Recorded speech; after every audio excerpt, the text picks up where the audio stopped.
All right, ready for today, Tuesday, big day. We are doing a drawdown surveyor visit day, and I've also had a deal presented to me, which is quite exciting. So I want to talk about both of them and then take you to the project where we're having the drawdown surveyor and talk you through what that is and the benefits of using that sort of thing, right? So the deal that got brought to me was by a friend who is an investor and sourcer. And essentially, he found a deal, realized it doesn't work for him, so he thought of me. And the reason why he thought of me is because I always tell people that if it doesn't work for you, then reach out to me. You never know. Might work for one of my clients, might work for me. You never know. So that's what I like telling people. And that's basically using networking, referrals, and leverage. Why leverage? It's using leverage because there's about 4 or 5 people in each area that we invest in, that invest themselves and or source, look for properties for their clients. Sometimes it doesn't work for their clients, sometimes it doesn't work for themselves. Their criteria may be up here and our clients' criteria may be down here. For example, like they might want 80% return on investment, whereas our clients, they're happy with 20%. You know what I mean? So if it doesn't work for them, they send it our way and then we pay like a sourcing fee, a co-sourcing fee. And there's all those people out there. They're not looking for me. They're not abandoning what they're doing and looking for me, but I'm in their minds. So I'm leveraging their time and experience because they've got years of experience and they know what they're doing. And then we pay them a fee. So it's definitely important to do that. Definitely important to do that. Tell everyone what you're looking for. Tell everyone what it is you're doing, and making sure that they've got you in mind if an opportunity arises, because you never know, they could come through. Like I had a voice message this morning saying that leverage is just like so important. Like you leverage social media. You go on social media and you do a post and it goes out to hundreds of people, thousands of people. You know, that's leveraging social media. Like small input, huge output. You know what I mean? And like leverage is something that you want to try and do it as much as possible. For example, like when I done my automations for my social media, email marketing, etc., from a lead magnets, when that is working in the background, all I have to do is now put a story up, reply to this story with the word checklist to get your free checklist, property viewing checklist, or in the link below if you want a free property viewing checklist. That's all I've got to do now, and the rest does it itself. It does it itself. You know, I don't have to do all of that. So it's really important. And if you want deals to come your way, if you're looking for property deals, if you're looking for deals that work for you, tell everyone what your criteria is and they will keep you in mind. Tell them. If it doesn't work for your client, it might work for me. I'm actively looking. If it doesn't work for you as an investor, tell me. I'm actively looking. It might work for me, it might work for my client. Just try and keep an open loop. Don't force anyone into it, and just let them know. And and if you do work with people, like if you work with a co-sourcer once or twice, they'll learn to trust you. And then you'll be like the first person on the list. It happens with estate agents, it happens with lettings agents. Working with fucking hell, can't talk. Working with people is the best way to build a relationship. It's just showing that you are good at what you're doing, you trust each other, and you can get the results that you want. So let's go to this next project. I'm going to walk you through the development finance process, the drawdown process, why we do these drawdown sheets, why we have surveyors come out, and the pros and cons of it. Is it best to use your money on elsewhere, or is it best to pay refurbs by cash? Who knows, man? Who knows? I'm going to walk you through it at the project when we get there. I'll see you there. All right, the drawdown surveyor is gone, builder's gone, and we are looking around. I'm going to talk through you what all that drawdown carry on is about. But look at that.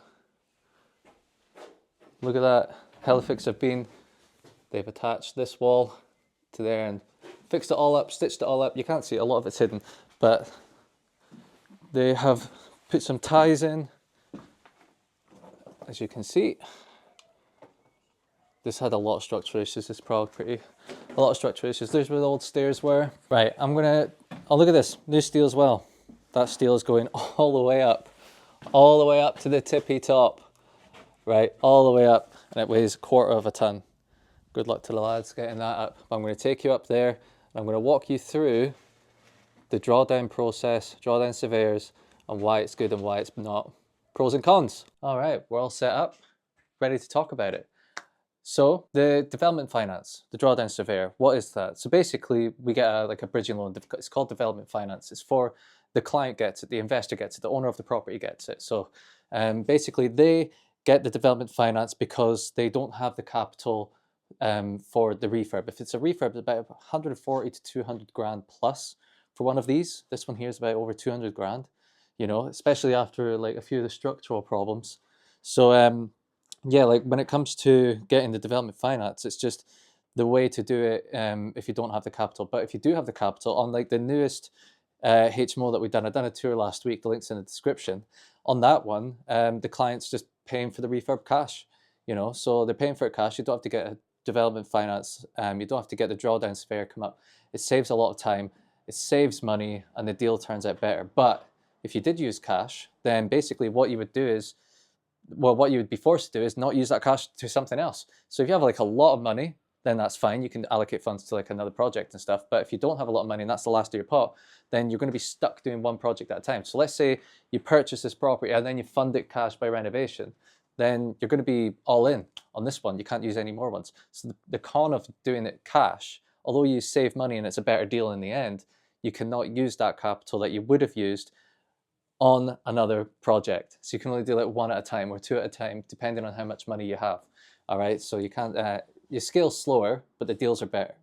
Whereas if you do development finance, the deals are less return on investment because you've got the bridging interest, you've got the interest over it all, and the fees, each surveyor fee is about 500 quid for them to come out. There's about 5 or 6 of those visits, sometimes 8, depending on the project.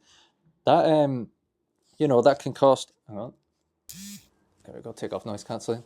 So that can work out, just the deal works out a little bit worse, but if you did have that cash, you could have like 2 or 3 projects on the go at the same time.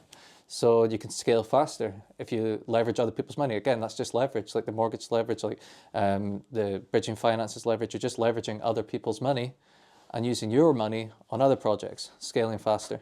So it's just 6 and 2 3s. It depends what you want to do, you know, it depends what you want to do, it depends what your goals are. But the drawdown surveyor, what we do is, like we put together a drawdown sheet, and I don't think I'll have time to do it for this video, but in the future I'm going to create a PDF and then you can copy it for your drawdown sheets for your surveyors.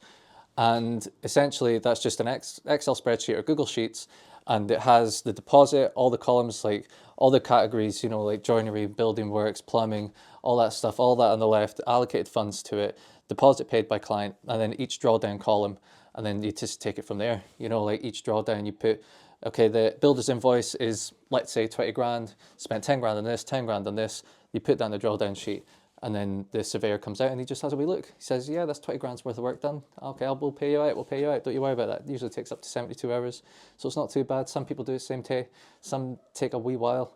So yeah, that's a boring topic. I hope I made it fun. Now, I'm gonna go off to the gym. I'm going to go to the gym, stop being a wee bitch and go to the gym, because I have bottled it every single time, and I do have a bit of a plan for it. Essentially, I'm going to do what I want in the gym. I'm going to do what I want and train what I want, do whatever exercises I want. I'm not going to put too much pressure on myself, and I'll take it from there. I'm not going to give myself too much of a hard time. As long as I fucking walk through those doors and do it, I'm happy. Right, I'll see you after it and let you know how it goes. All right, we are on our way home. I've been to the gym, and if you are thinking about getting back into fitness or starting the gym, then listen up, because I've got some tips. Now, back in the day, back in the dizzy, when I was like 20, I done a men's physique competition, and doing that competition was one of the best and worst things I've ever done for myself. Now, when it comes to training for men's physique, you got to train for like months and months leading up to it, and you got to shred down. So I shredded all the way down throughout about 90 to 100 days, and that was an extremely difficult thing to do, because I was training about 5 times a week, and by the end of it, I ended up like struggling with like eating, struggling with like body image.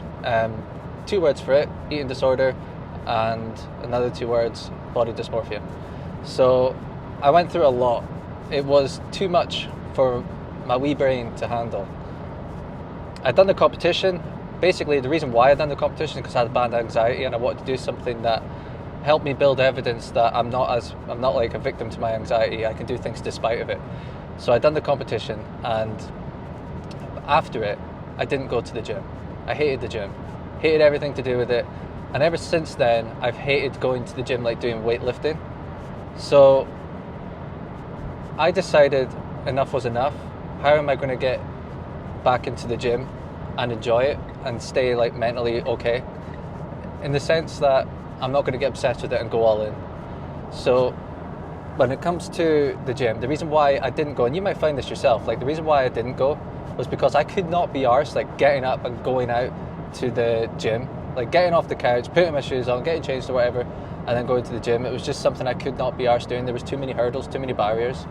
So what I decided today onwards is a few things. First of all, go to the gym when I'm already up and about. So I'm already doing site visits, I'm already doing viewings, I'm already meeting like investors or leads, friends, whatever. I'm already up and about. So if I'm in between viewings and I'm all caught up on my work, I'll go to the gym because I'm already up. So it gets rid of the barrier of having to get up and go out. The second thing I decided to do was go to the gym as and when I want.